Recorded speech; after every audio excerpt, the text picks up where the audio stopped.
슬라이트 엣지 제3장 선택 제5편 시작합니다.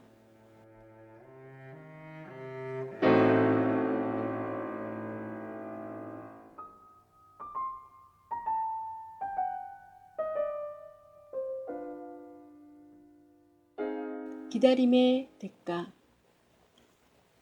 복리의 유력에 대해 다들 들어봤을 것이다. 이미 여러 번 들어봤을지도 모른다. 그렇다면 이번 복리 이야기는 무엇이 다를까? 전혀 다르지 않다. 실행에 옮길 의지가 없다면 말이다. 슬라이트 엣지에 관한 가장 중요한 사실은 슬라이트 엣지는 이미 누구에게나 작동 중이라는 것이다. 유리한 혹은 불리한 방향의 차이만 있을 뿐이다. 그러니 기다리지 마라. 내가 바라는 것은, 아니 진심으로 요청하는 것은 책 마지막 장을 펴기 전에 지속적으로 자산을 쌓게 해주는 자신만의 슬라이트 엣지 재정 계획을 세우라는 것이다. 매일, 매주, 매달의 단순한 원칙들이 시간 속에 쌓일 때 누구나 재정적 자유를 살 수 있다. 쉽게 할 수 있지 않을까? 의외로 그렇다. 그럼 하지 않기도 쉽지 않을까? 그것이 비극이다. 기다림의 대가를 좀 더 쉽게 설명하기 위해 예를 들어보자. 가장 친한 친구와 23살 때 같이 대학을 졸업했다고 치자. 둘 다 슬라이트 엣지를 읽었고 67세 은퇴 때 통장에 100만 달러를 모을 수 있도록 매달 일정액을 떼어 저축을 하기로 결심을 했다. 친구는 즉시 실행에 옮겼고 매달 월급에서 250달러를 자동이체시켜 개인연금 적금에 저축했다. 그러나 당신은 아직 시간이 많으니까 하며 계획을 연기했다. 올해는 그냥 지나갔고 내년도, 내후년도 그냥 보냈다. 결국 39 되어서도 여전히 저축을 시작하지 않았다. 결국 40이 코앞에 닥쳤을 때 시작할 때가 왔다고 생각했다. 그래서 친구에게 개인연금 적금은 어떻게 됐냐고 물었고 친구의 대답을 듣고는 까무라칠 듯 놀랐다. 더 이상 불입하지 않아도 된다는 게 아닌가. 18년 동안 매달 250달러씩 8%의 이율로 저축해온 친구는 이미 든든한 노후 자금을 가지고 있었다.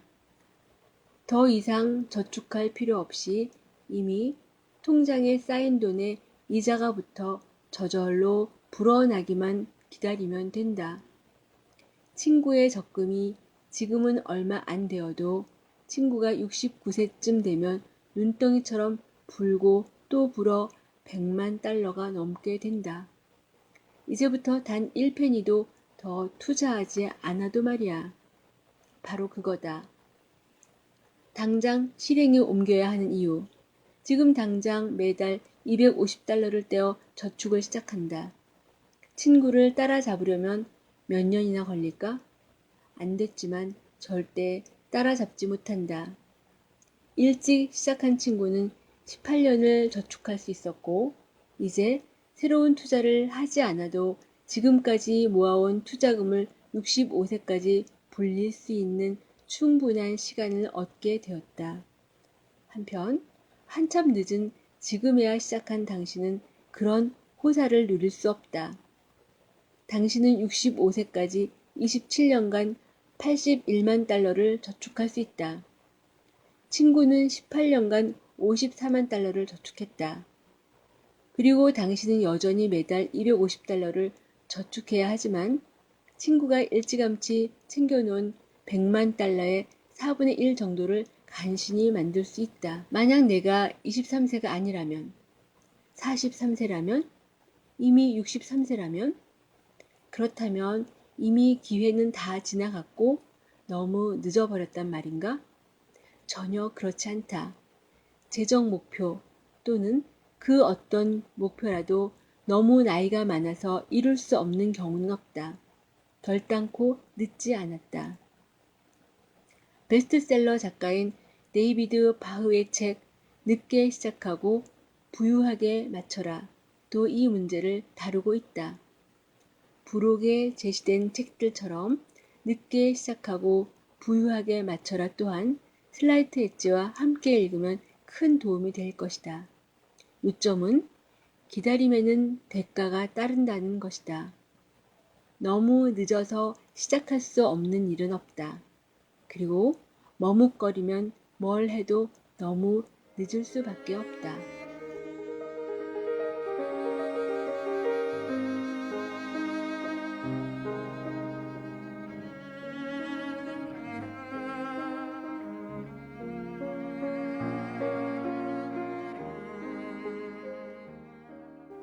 슬라이트 엣지의 또 다른 이면.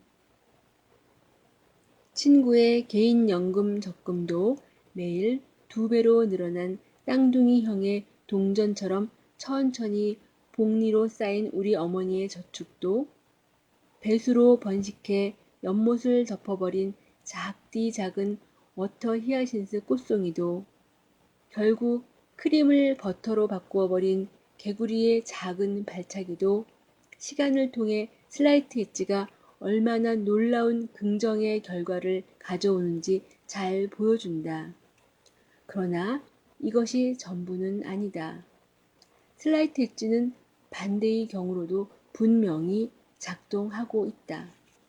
단순한 일상의 원칙을 지켰던 것이 내가 경영대학원을 수석으로 졸업하고 사회에서 남들보다 일찍 성공할 수 있었던 유일한 이유였다.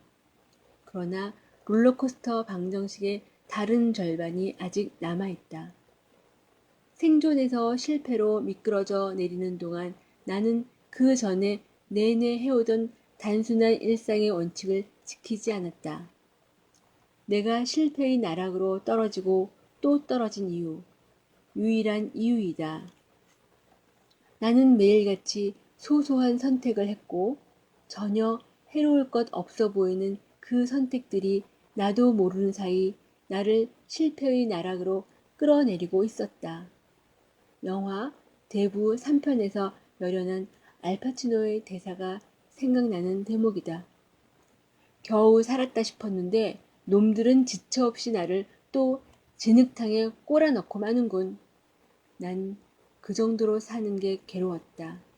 아래 그림은 슬라이트 엣지를 이해하고 실천하느냐 그렇지 않느냐에 따라 슬라이트 엣지가 우리 삶에 완전히 상반되는 결과로 나타날 수 있다는 것을 보여준다.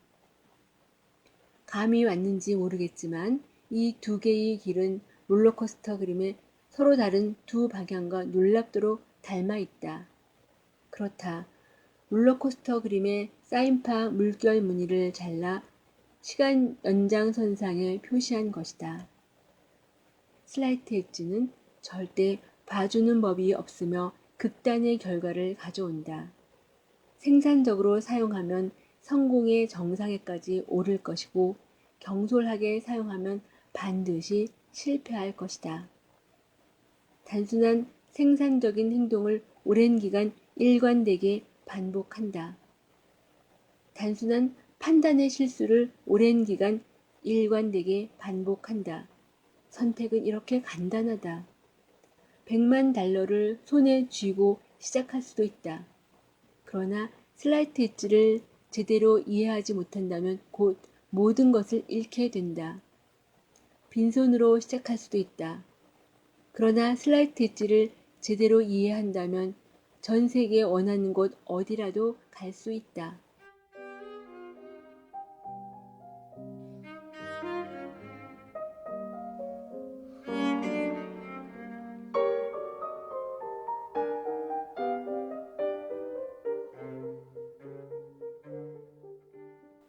우리 어머니는 그 사실을 잘 알고 계셨다.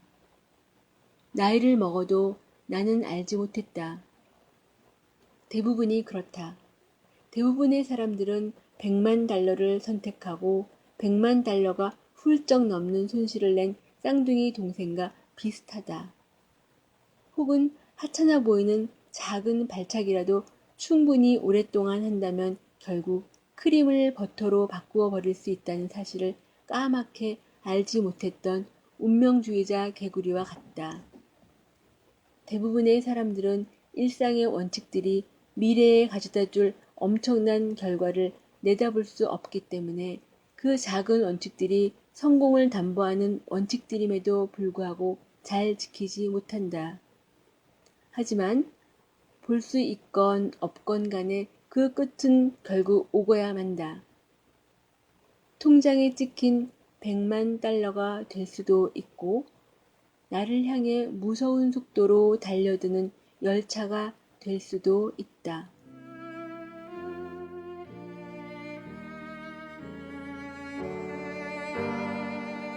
네리움 투스타 NMD 김예숙과 함께하는 슬라이트 엣지 제3장 선택 제5편이었습니다. 감사합니다.